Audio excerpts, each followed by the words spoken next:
Muy buenas tardes, mi nombre es Jamie Natalie Blanco Correa, estudiante del doctorado en Ciencias de la Educación.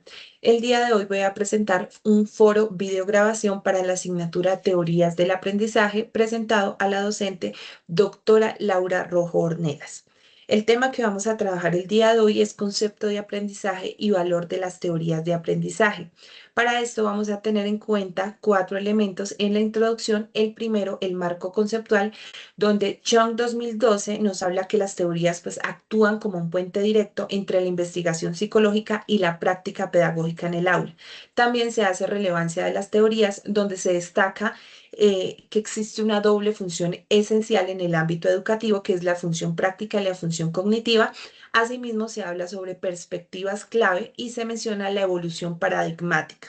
Ya en el objetivo central de esta presentación, se quiere mencionar que es evaluar con rigor de qué manera estos marcos conceptuales favorecen la práctica docente y la formación de los estudiantes con las competencias de autonomía y transferencia necesarias para el siglo XXI.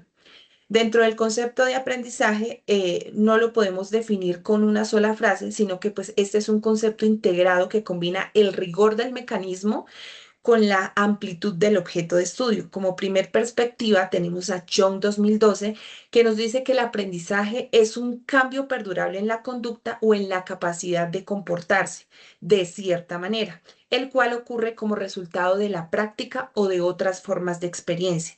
Él nos habla de tres componentes clave. Uno es el cambio perdurable, el otro es la conducta o la capacidad de comportarse y el otro es el resultado de la experiencia. Ya como segunda perspectiva, tenemos a Morinigo y Fener 2021, quienes nos dan una visión más amplia donde se concibe el aprendizaje como la función principal de un conjunto de teorías diversas. También nos menciona que su propósito central es comprender, predecir y controlar el comportamiento humano, centrándose en cómo los sujetos acceden al conocimiento.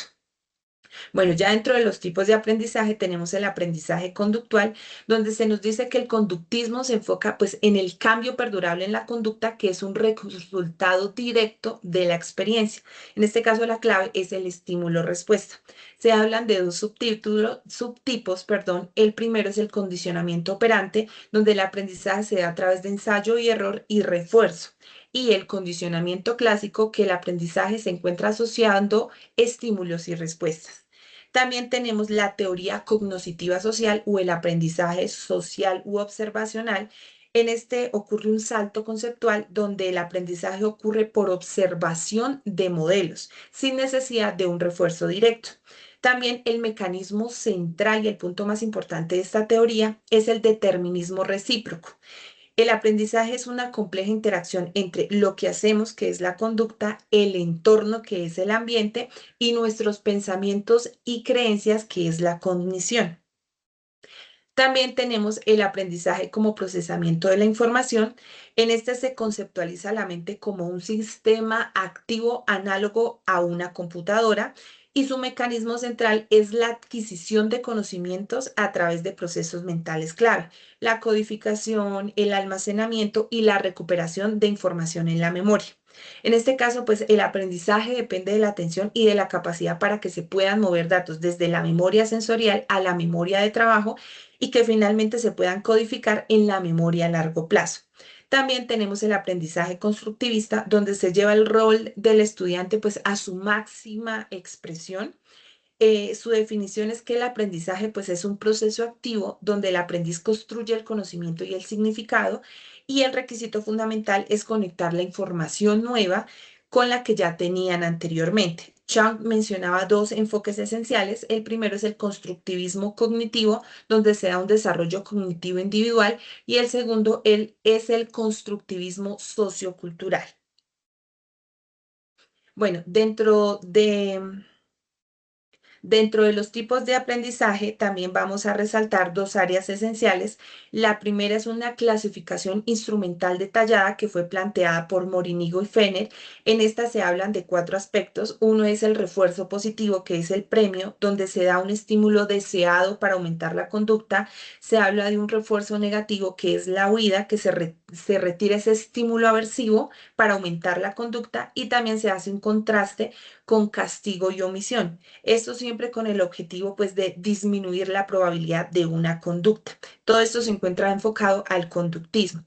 Ya por otro lado, tenemos lo que son los procesos integrados, que son mecanismos de aprendizaje complejos, que los plantea Chung 2012, donde él menciona que al combinarlos e integrarlos con las teorías cognitivas y sociales, se puede explicar o se puede aplicar para el aprendizaje educativo de alto nivel. Él menciona cuatro, que son la autorregulación, la transferencia, la metacognición y la motivación. Bueno, ¿qué son las teorías de aprendizaje?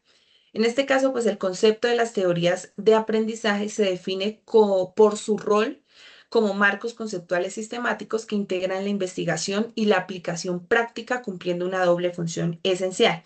En la primera se habla de una función científica de control. En esta, Morinigo y Fener 2021 nos dicen que su rol principal es comprender, predecir y controlar el comportamiento humano. Es decir, esta teoría nos permite explicar cómo los sujetos acceden al conocimiento. Ya en la función educativa y de guía, eh, Chang 2012, él nos plantea las teorías actuales como una guía práctica. En esta nos mencionan aspectos como comunicación de principios, guía para la instrucción, fundamento para la investigación y énfasis constructivista.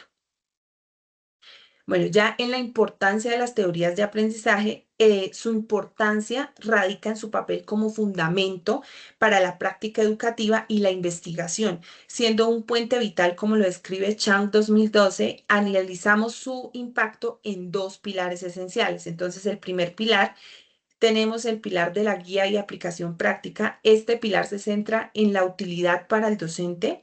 Las teorías nos ofrecen ejemplos de aplicación que nos permiten ir más allá de la intuición pedagógica y esto se traduce pues en acciones directas como por ejemplo es el diseño de currículos.